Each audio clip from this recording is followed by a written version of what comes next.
Hello बच्चों, कैसे हैं आप सब। उम्मीद है कि आप सब बहुत बढ़िया होंगे।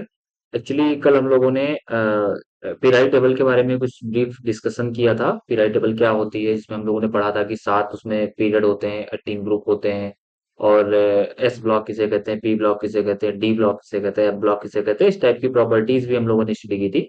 और हम लोगों का जो पहला टॉपिक था वो था जेड इफेक्टिव के बारे में, इफेक्टिव न्यूक्लियर चार्ज। इसमें हम लोगों ने डिस्कस किया था कि इफेक्टिव न्यूक्लियर चार्ज, जो न्यूक्लियर चार्ज होता है वो कितना इफेक्टिव है उसे कहते हैं। और उसका जो इफेक्टिवनेस है टोटल न्यूक्लियर चार्ज का, वो कौन घटा रहा था, शील्डिंग इफेक्ट घटा रहा था। तो इसलिए हम लोगों ने शील्डिंग इफेक्ट भी पढ़ा था और उसके साथ में जेड इफेक्टिव भी पढ़ा था कि जेड इफेक्टिव कितना आ रहा है।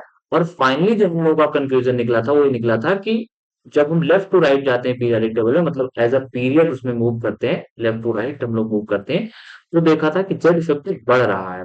और जेड इफेक्टिव बढ़ रहा है और टॉप टू बॉटम जो हम जा रहे हैं तो जेड इफेक्टिव कांस्टेंट रह जा रहा है। ये रूल तुम लोग याद रखना, कुछ बुक्स ये कहती है कि Z effective top to bottom में जाने पर डिक्रीज करते हो, तो माइल्ड सा डिक्रीजन होता है, इसलिए बहुत ज्यादा उसको माइंड मत कीजिएगा। तो क्या है कि हम लोग यही रूल याद करके चलेंगे कि जब लेफ्ट टू राइट हम लोग चल रहे हैं तो जो पीरियडिक टेबल में जेड इफेक्टिव है वो हमारा जो है बढ़ रहा है, और टॉप टू बॉटम आने पे कांस्टेंट हो जा रहा है। अच्छा, साथ में हम लोगों ने एक स्लेटर रूल भी डिस्कस किया था, वहां पे मैं नाम बताना थोड़ा सा भूल गया था, जो जेड माइनस सिग्मा था। जो जेड माइनस सिग्मा हम लोग कल निकाल रहे थे, जेड माइनस सिग्मा करके, अगर जो बच्चे नए हैं ना वो जा करके प्रीवियस वीडियोस देख लें, सबसे लास्ट में मिलेगा उनको जेड माइनस सिग्मा। ये हम लोगों ने जेड इफेक्टिव निकालने का एक फॉर्मूला निकाला था, Z effective is equal to Z minus sigma हम लोगों ने। और इस फॉर्मूले मेथड के द्वारा हम लोगों ने लिथियम से लेकर के फ्लोरीन तक का जेड इफेक्टिव निकाला भी था। ये रूल जो कहलाता है बेटा, ये स्लेटर रूल कहलाता है। तो बच्चों आपको पढ़ना है ये, इसको मतलब ये आपके सिलेबस में ये मत समझिएगा कि हाँ ये चीजें अलग हैं। हाँ, कुछ बच्चे ये कह रहे थे कि सर ये तो क्लास 12th में हम लोगों ने पढ़ा है। हाँ बिल्कुल आपने पढ़ा होगा, क्लास 12 ही बीएससी कहीं अलग नहीं है, बस थोड़ा सा हायर हो जा रहा है, कुछ डीप में चीजें हम आपको बताते चल रहे हैं, बाकी सारा कुछ आपने पढ़ रखा है। बीएससी में कोई बहुत बड़ा नहीं हो जा रहा है, बस थोड़ा सा आपका 19-20 का फर्क आ जा रहा है 12th के सिलेबस में और बीएससी के सिलेबस में, 19-20 का ही फर्क है, ज्यादा नहीं है, बस थोड़ा सा डीप में जाना होता है। कुछ बच्चे कह रहे थे सर यूनिट थर्ड से आप क्यों शुरू कर रहे हैं, यूनिट फर्स्ट और सेकंड क्यों नहीं शुरू कर रहे हैं। बेटा थोड़ा सा वीडियो सही से देखो, मैंने वहां पर एक्सप्लेन किया है कि यूनिट थर्ड से हम इसलिए शुरू कर रहे हैं कि यूनिट थर्ड पढ़ने के बाद आप कैपेबल हो जाएंगे यूनिट सेकंड और फर्स्ट पढ़ने के, क्योंकि यूनिट फर्स्ट और यूनिट सेकंड में यूनिट थर्ड का यूज है, इसलिए हम लोगों ने यूनिट थर्ड यूज किया है। सबसे पहले यूनिट थर्ड पढ़ेंगे, उसके बाद हम लोग यूनिट फर्स्ट और यूनिट सेकंड भी पढ़ेंगे, ठीक है। तो मुझे नहीं लग रहा है किसी को कोई कंफ्यूजन होगी बच्चों, हम लोग चलते हैं। ये आपका जेड माइनस सिग्मा वाला रूल जो है वो स्लेटर रूल है, कल जो हम लोगों ने जो एक्सप्लेन किया था, राइट। उसको sigma is a shielding constant, ये हमने बता रखा है आपको। ये शील्डिंग कांस्टेंट होता है। शील्डिंग कांस्टेंट कैसे निकालते हैं, शील्डिंग कांस्टेंट के लिए हम लोग अलग अलग नंबर से जो है मल्टीप्लाई करते हैं। जैसे 0.35 हम लोग बैलेंस सेल के लिए करते हैं, 0.85। आप लोग वीडियो देखोगे तो आपको समझ में आ जाएगा। और ज्यादा इनर सेल है तो उसको 1 से मल्टीप्लाई करते हैं, है ना। आप वीडियो देखोगे तो समझ में आ जाएगा कि जो है सर स्लेटर रूल कैसे वर्क करता है, ठीक है।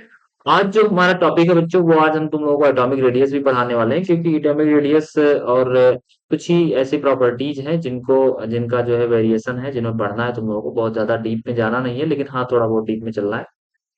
अ, अगर आप लोगों को कोई डाउट रहा है तो आप लोग कमेंट सेक्शन में कर जाया करो, कमेंट कर दिया करो, मैं उसको जो है कवर कर दिया करूंगा दूसरे वीडियोस में, क्योंकि मैं कमेंट सारे पढ़ता हूँ पर्सनली। और हाँ ये सच है, जो है आप लोग देख रहे हैं वीडियोस, वो अनअकैडमी का टैग लगा हुआ। हाँ हम अनअकैडमी पे भी हैं और यहाँ पर भी है। तो जितने, हाँ आप लोगों की एक जिम्मेदारी बन जा रही है, क्योंकि जितने आपके आसपास के बच्चे हैं उनको आप कलेक्ट करो। देखो जब आप वीडियोस देखते हो या आप वीडियो शेयर करते हो तो थोड़ा सा हम लोग भी मोटिवेट होते हैं, और इसमें क्या होता है कि और अच्छा कंटेंट ढूंढते हैं आपके लिए और बेहतर करने का कोशिश करते हैं। और जब आपको अपने तक ही सीमित रखते हो, देखो आपकी तो पढ़ाई हो चुकी है, आप कर रहे हो, है ना। किसी दूसरे को भी लाभ मिलेगा तो उससे आपका भी फायदा होगा, हमारा भी होगा थोड़ा सा। इसलिए मैं आपसे कोई फीस तो नहीं रिकमेंड कर रहा हूँ। कुछ बच्चे कहते हैं सर आपकी पेड क्लासेस कहाँ है, और आप पेड क्या कर रहे हैं, पेड में मतलब आप पेमेंट क्या यूज कर रहे हैं। भाई मेरा पेमेंट कुछ नहीं है, आप बस यही आपका जो प्यार मिल रहा है यही मेरा पैसा है, यही पेमेंट है, और इसी प्रेम के लिए ही हम आपको पढ़ा रहे हैं। बाकी आप लोग शेयर वगैरह करते रहिए, वो उससे मुझे ना कोई दूसरा पैसा देगा, आपसे मुझे पैसे की जरूरत नहीं है। तो ठीक है, चलिए हम लोग चलते हैं अपने एटॉमिक रेडियस, ये नया टॉपिक है हमारा। एटॉमिक रेडियस किसे कहते हैं, देखो मैं थोड़ा सा यहाँ पर एक चीजें क्लियर कर दूं। एटॉमिक रेडियस यहाँ पर बताया जा रहा है, मुझे अगर कोई भी सर्कुलर पाथ है तो उसका जो आप मेजरमेंट करते हो वो या तो डायमीटर में करते हो या फिर रेडियस में करते हो। डायमीटर होता है टोटल डिस्टेंस जितना भी सर्कल में आ रहा है, और रेडियस होता है हाफ डिस्टेंस, ठीक है। तो हम लोग एटॉमिक रेडियस डिस्टेंस मेजर करते हैं। अब कुछ बच्चों के मन में क्वेश्चन होगा, सर रेडियस हम क्यों मेजर करते हैं, हम उसकी लेंथ क्यों नहीं मेजर करते? अरे करेंगे भाई, लेकिन रेडियस इसलिए मेजर करते हैं कि आपने स्ट्रक्चर तो पढ़ रखा होगा ना कि न्यूक्लियस होता है, और न्यूक्लियस के चारों ओर ऐसे ऑर्बिट बने होते हैं, उस ऑर्बिट में इलेक्ट्रॉन घूम रहे होते हैं, यही तो पढ़ रखा है ना इससे पहले। तुम्हें क्या करना है ना, इस न्यूक्लियस से आउटर मोस्ट सेल तक की दूरी मेजर कर लेनी है, यही आपका होता है एटॉमिक रेडियस। ये क्या होता है? एटॉमिक रेडियस होता है। अब कुछ बच्चों के मन में क्वेश्चन होगा, सर एटॉमिक रेडियस अगर ये होता है तो हम लोग इसको इतना ज्यादा डीप में क्यों पढ़ते हैं? एक्चुअली होता क्या है कि कोई भी एटम फ्री स्टेट में नहीं पाया जाता है, कोई भी एटम एटॉमिक रूप में नहीं पाया जाता है। आप एटॉमिक स्ट्रक्चर में पढ़ रखे होंगे कि ये रहा आपका न्यूक्लियस, ये रहा आपका ऑर्बिट, ऐसे है ऑर्बिट होते हैं, लेकिन वो एटम किस फ्रीली एग्जिस्ट नहीं करते हैं। मैं आपको एक बात यहाँ पे क्लियर कर दे रहा हूँ, atom atom does not exist freely. Atom free नहीं पाए जाते हैं। फ्री का मतलब क्लोरीन मिलेगा ना तो Cl2 के रूप में मिलेगा, कभी Cl के रूप में नहीं मिलेगा। F2 मिलेगा, F नहीं मिलेगा आपको, है ना। H2 गैस मिलेगी, कभी H नहीं मिलेगा। O2 आपको मिल जाएगा, कभी ऑक्सीजन नहीं मिलेगा। तो इस तरह से जो चीजें होती हैं उन्हें आप बोलते हो कि हाँ सर फ्रीली नहीं मिलता है, तो भैया ठीक है कंबाइन स्टेट में पाया जा रहा है, ठीक है कंबाइन ही मिल जा रहा है तो कंबाइन का मेजर कर लेते हैं, ठीक है। जनरली एटॉमिक रेडियस एटम जो होते हैं फ्रीली एग्जिस्ट नहीं करते हैं, वो मॉलिक्यूल्स के रूप में ही पाए जाते हैं। जैसे मान लो अभी आयरन का टुकड़ा ले लो, आयरन का टुकड़ा क्या उसमें से एक आयरन आप निकाल पाओगे? नहीं निकाल पाओगे, क्योंकि डाल्टन वाली थ्योरी याद है आप लोगों की? नहीं याद है कि डाल्टन ने कहा था ना, डाल्टन ने कहा था कि कोई भी एटम इनडिवाइजिबल होता है, एटम डिवाइड ही नहीं होता है, स्मॉलेस्ट पार्टिकल होता है, टिनी पार्टिकल होता है। मतलब डाल्टन ने एक बात प्रूव की, जैसे मान लो तुम बहुत बड़ी बिल्डिंग देखो, ठीक है, मान लो जो है स्टेच्यू ऑफ यूनिटी जो है, जो सरदार वल्लभ भाई पटेल की मूर्ति लगी हुई है, आपने इतना बड़ा मूर्ति देखा, तो क्या है वो कोई सब्सटेंस जो इतना बड़ा मिला था हमें? नहीं, एक एक पार्टिकल को जोड़ करके, एक एक एटम को जोड़ करके तब इतनी बड़ी यूनिटी बनाई गई, इतनी बड़ी मतलब मूर्ति बनाई गई। तो ऐसे ही क्या होता है, डाल्टन ने कह दिया था कि मान लो कितनी भी बड़ी बिल्डिंग हो, उसका जो एटम है ना उसको तोड़ते चले जाओ, तोड़ते चले जाओ, तोड़ते चले जाओ, वहां पहुंच जाओ जहां पे टूटना वो बंद हो जाए, इनडिवाइजिबल हो जाए, टूटना बंद हो जाए, ठीक है। वो होगा एक एटम। सोचो एटम कितना छोटा होता होगा। एटम भी इतना छोटा होता होगा तो फ्रीली स्टेट में पाया नहीं जाता है, तो आप फ्री मेजर नहीं कर सकते हो। जैसे मान लो इतना बड़ा मैंने आयरन का टुकड़ा लिया, और इसमें अरबों आयरन के पार्टिकल एक साथ जुड़े हुए हैं ऐसे, है ना, तो एक आयरन का पार्टिकल हमें निकालना बहुत मुश्किल हो जाएगा, ठीक है। एक आयरन का पार्टिकल निकालना बहुत मुश्किल हो जाएगा। ठीक है, ऐसे ही जैसे मैं मान लो मैं तुम लोगों को समझाता हूँ कैसे करना है। जैसे मान लो ये तुम्हारे पास एक क्लासरूम है, ये क्लासरूम है, ठीक है। अब मैं जहां जहां पॉइंट बना रहा हूँ, गोले बना रहा हूँ, उसमें ना स्टूडेंट बैठे हुए हैं, इन गोलों में स्टूडेंट बैठे हुए हैं, ऐसे ऐसे गोले में स्टूडेंट बैठे हुए हैं, और आपके पास बहुत अधिक मात्रा में जो है स्टूडेंट है। अब देखो अब क्या किया कि मान लो इसमें कितने स्टूडेंट बैठे हैं, टोटल 12 स्टूडेंट बैठे हैं, ठीक है। 12 स्टूडेंट बैठे हैं, तो हमें क्या करना है ना, हमें करना कुछ नहीं है, हम ये देख रहे हैं कि इसमें टोटल 12 स्टूडेंट है, और टोटल का हमने जो है वेट मेजर कर लिया, या फिर मान लो साइज मेजर कर लिया। मान लो इधर से इधर जाने पे हमारा 10 सेंटीमीटर या 10 मीटर यूज हो रहा है, इधर से इधर जाने पे मान लो 20 मीटर यूज हो रहा है, हमारे पास कितना यूज हो रहा है? 30 मीटर यूज हो रहा है। यानी जो इनकी साइज होगी उसको हम क्या करेंगे, 30/12 कर देंगे, तो हमें पता चल जाएगा कि किस स्टूडेंट ने कितना साइज गेन कर रखा है। ऐसे में क्या होगा कि हमें एक एक पर्टिकुलर स्टूडेंट का साइज नहीं मेजर करना पड़ेगा कि कितना कितना है, सबका हमने एक साथ मेजर कर दिया, रेशियो निकाल दिया।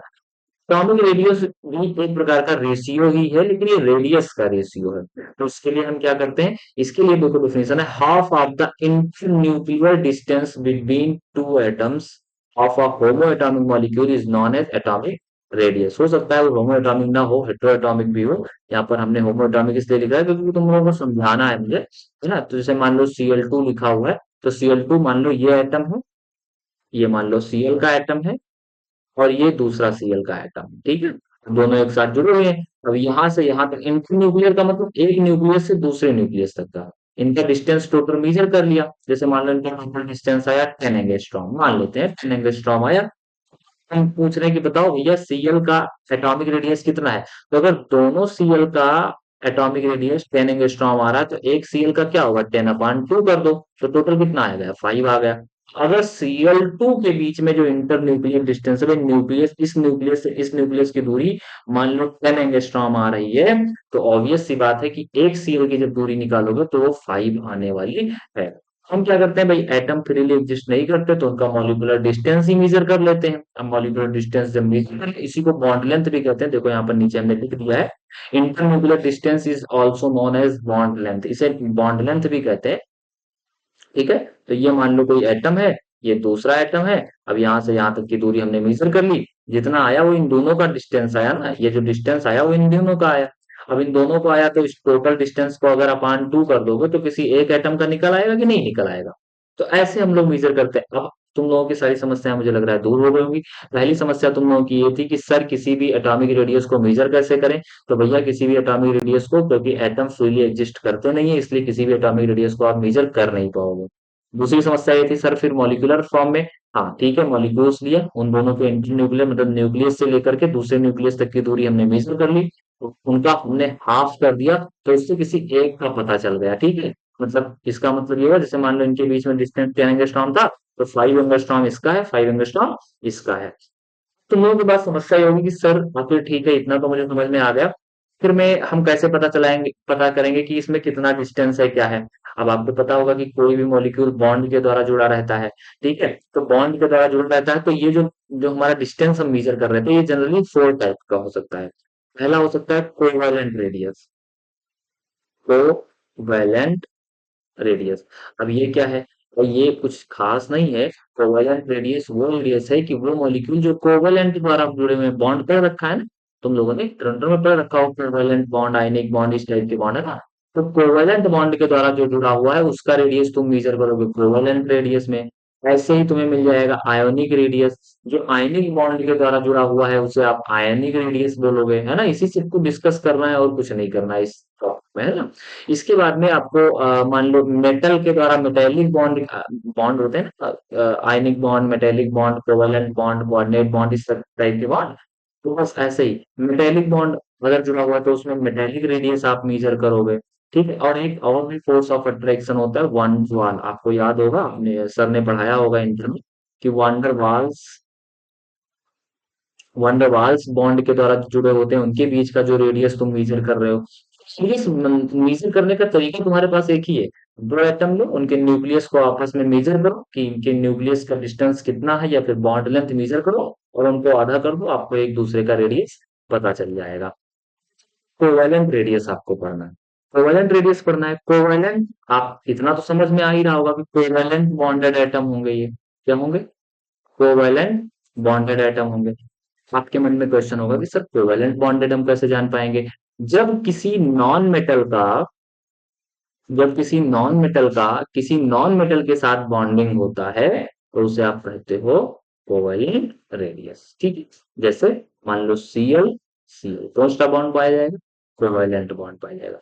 एच सीएल, हाइड्रोजन भी आपका नॉन मेटल है, सीएल भी नॉन मेटल है, कौन सा बॉन्ड पाया जाएगा, कोवेलेंट। एफ और एफ नॉन मेटल है, नॉन मेटल है।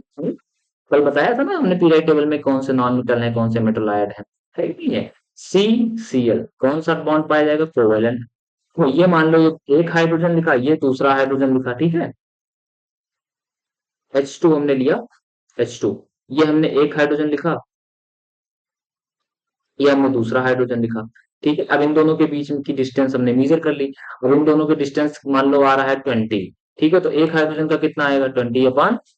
ठीक है, तो कितना आ गया, एक हाइड्रोजन का एंगस्ट्रॉम कितना आया, 10 एंगस्ट्रॉम आया। ठीक है, ये तुम्हारा कोवेलेंट रेडियस हो गया। इसके बाद आता है मेटेलिक रेडियस। मेटेलिक रेडियस क्या होता है, तो मेटेलिक रेडियस ये होता है जो मेटेलिक बॉन्ड के द्वारा जुड़े हुए होते हैं, जो मेटेलिक बॉन्ड के द्वारा जुड़े हुए होते हैं उन्हें आप बोलते हो मेटेलिक रेडियस। तुम्हारे मन में क्वेश्चन होगा कि सर ये मेटेलिक बॉन्ड होता क्या है। देखो मैं बताता हूँ मेटेलिक बॉन्ड क्या होता है। इसमें इलेक्ट्रॉनों की शेयरिंग नहीं होती। जैसे मान लो ये ऑक्सीजन एटम है, ये सॉरी आयरन एटम है, ये दूसरा आयरन एटम है। ठीक है, ये तीसरा आयरन एटम है, बीच में न्यूक्लियस है जो बीच में मैंने बोला वहां रखा है। ये चौथा एटॉमिक रेडियस है। अब तुम्हें तो क्या करना है भाई, दो आयरन के, ये भी आयरन है, ये भी आयरन है। ठीक है, तुम्हें तो दो आयरन के बीच का न्यूक्लियस मेजर कर लेना है। एक्चुअली जो मेटेलिक बॉन्ड होता है ना, मेटेलिक बॉन्ड किसी एक मेटल का दूसरे मेटल के साथ फोर्स ऑफ अट्रैक्शन के कारण बॉन्ड बनता है। तो उसमें बहुत ज्यादा इलेक्ट्रॉनों की शेयरिंग नहीं होती, उसमें फ्री इलेक्ट्रॉन पाए जाते हैं। जो आउटर मोस्ट इलेक्ट्रॉन होते हैं वो आपस में एक्सचेंज, मतलब कुछ इस तरीके से बॉन्डिंग होता है। मैं आपको बॉन्डिंग बताता चलो, जिससे आपके अंदर कंफ्यूजन ना हो। ये मान लो न्यूक्लियस है, ये मान लो अपना एटम है जो मेटल वाला, ये दूसरा मेटल वाला एटम है। ठीक है। अब जनरली होगा क्या कि ये वाला न्यूक्लियस इसके इनर सेल को अट्रैक्ट करता है, ये वाला न्यूक्लियस इसके इनर सेल को अट्रैक्ट करता है। जो इधर वाले आउटर मोस्ट सेल के इलेक्ट्रॉन होते हैं वो फ्री इलेक्ट्रॉन होते हैं। इसीलिए तो तुम लोगों ने सुना है ना कि मेटल जो है वो इलेक्ट्रिसिटी कंडक्ट करता है, हीट कंडक्ट करता है। क्यों करता है? क्योंकि उनके पास फ्री इलेक्ट्रॉन होते हैं। क्यों फ्री इलेक्ट्रॉन होते हैं? क्योंकि जो इनके वैलेंस सेल के इलेक्ट्रॉन होते हैं वो बॉन्डिंग में पार्टिसिपेट ही नहीं करते हैं। जो इनके बीच में बॉन्डिंग होता है, एक न्यूक्लियस दूसरे न्यूक्लियस को, मतलब दूसरे इनर सेल के इलेक्ट्रॉन को आपस में अट्रैक्ट करता है। इसीलिए इनके पास, मतलब कुल मिलाकर के तुम लोग ऐसे शॉर्ट लैंग्वेज में जानो, इनका बैलेंस सेल का इलेक्ट्रॉन यूज ही नहीं होता है, इनर सेल के सारे इलेक्ट्रॉन यूज होते हैं बॉन्डिंग में। जान लो, ये मान लो आयरन का एक मॉलिक्यूल था, ये मान लो आयरन का दूसरा मॉलिक्यूल है। तो यहां से लेकर के यहां तक की दूरी जो भी हमने मेजर की, यहां से लेकर के यहां तक का डिस्टेंस जो भी हमने मेजर कर दिया, अगर हम उसका मान लो उसका आ रहा है 50, ठीक है, तो हम क्या कर देंगे, 50/2 कर देंगे, तो एक आयरन का निकल आएगा कि नहीं निकल आएगा? M25 टाइप का हो जाएगा। तो बस इस तरह से आयरन का हम निकाल लेंगे। मतलब जो मेटेलिक रेडियस होता है ना, मेटल मेटल के बीच बॉन्डिंग होता है, मेटल और मेटल के बीच बॉन्डिंग होता है। जैसे आपको मिल जाएगा सोडियम मिलेगा, तो सोडियम का कभी एटम थोड़े देखा होगा, सोडियम का एक टुकड़ा देखा होगा, उसमें पता नहीं कितने एटम मिले होंगे। तुमने मैग्नीशियम देखा होगा तो कहीं मैग्नीशियम अकेला थोड़े देखा होगा, वो तो कई सारे एटम के टुकड़े मतलब एक साथ मिले होंगे, तब जाकर के टुकड़ा देखा होगा है। तो इस टाइप का रेडियस जो होता है मेटेलिक रेडियस होता है। इनका फॉर्मूला क्या होता है निकालने का? वही डिस्टेंस अपॉन हाफ ही होता है, D/2। D/2 मैं इसलिए रख रहा हूँ, डी फॉर डिस्टेंस। जो भी दो न्यूक्लियस के बीच में डिस्टेंस होगा उसका आधा कर दो, ये तुम्हारा मेटेलिक रेडियस आ जाएगा। ठीक है। उसके बाद है बच्चों वान डेर वाल रेडियस।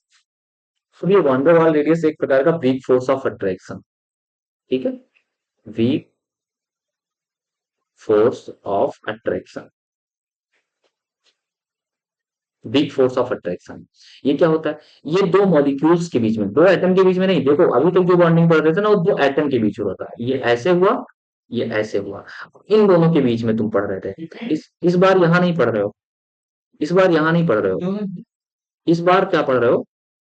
इस बार पढ़ रहे हो कि ये मान लो तुम्हारा एक मॉलिक्यूल है, ये तुम्हारा एक मॉलिक्यूल है, ये तुम्हारा दूसरा मॉलिक्यूल है, और इन दोनों के बीच में फोर्स ऑफ अट्रैक्शन लगा रहे हो। अब तुम्हें क्या करना है, यहाँ के न्यूक्लियस से इन दोनों का डिस्टेंस तुम्हें मीजर कर लेना है। ठीक है, अब इनका जो डिस्टेंस आएगा उसको हाफ कर दोगे तो तुम्हारा वान डर वाल टाइप का एक बॉन्ड होता है, वीक फोर्स ऑफ अट्रैक्शन होता है, जो टू मॉलिक्यूल्स के बीच लगता है, टू मॉलिक्यूल्स के बीच में लगता है। ठीक है। जैसे तुम लोगों ने देखा होगा कि ऑक्सीजन जो है, ऑक्सीजन जब अभी आप कभी जो है लेने जाते हो ऑक्सीजन सिलेंडर में, तो क्या उसमें कोई और गैस भरी होती है? नहीं, O2 भरा होता है। तो जब ऑक्सीजन की बैलेंसी देख रहे हो पूरी हो चुकी है, तो ऑक्सीजन किसी दूसरे मॉलिक्यूल से क्यों अट्रैक्ट होगा? जी हाँ, ये एक वीक फोर्स के कारण अट्रैक्ट होता है, इसे आप वंडरवाल रेडियस या वंडरवाल बॉन्ड कहते हो, है। और एक ऑक्सीजन मॉलिक्यूल दूसरे ऑक्सीजन मॉलिक्यूल के पास ही रहता है, दूर बहुत ज्यादा जाने की कोशिश नहीं करता है। ऐसे ही मान लो तुम्हारे पास कोई मेटल है ना, कोई सॉलिड है, वो भी उनका मॉलिक्यूल आपस के एक मॉलिक्यूल से दूसरे मॉलिक्यूल्स में फोर्स ऑफ अट्रैक्शन बढ़ता चला जा रहा है। तो ये फोर्स ऑफ अट्रैक्शन वीक जो होता है, ये वांडरवाल रेडियस के कारण होता है। ठीक।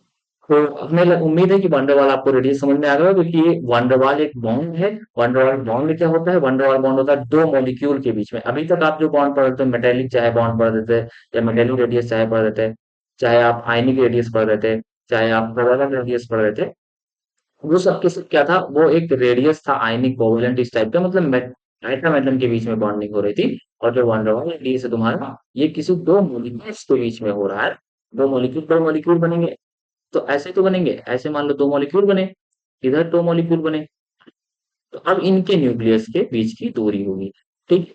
तुम लोगों से क्वेश्चन ये पूछा जाएगा कि भाई आयनिक रेडियस मैं इसलिए अभी नहीं बता रहा हूँ क्योंकि अभी इन तीनों में कंपेयर कर लेते हैं। तुम लोगों में पूछा जाएगा किसका रेडियस ज्यादा होता है, तो ध्यान देना, वांडरवाल का वांडरवाल का रेडियस ज्यादा होता है एज कंपेयर मेटेलिक, और मेटेलिक का ज्यादा होता है एज कंपेयर कोवेलेंट, है ना। ये बात बिल्कुल ध्यान रखने वाली है। कि रेडियस किसका बड़ा होता है, वंडरवाल रेडियस सबसे बड़ा होता है, उससे छोटा होता है अगर इन तीनों में कंपैरिजन आ जाता है तो।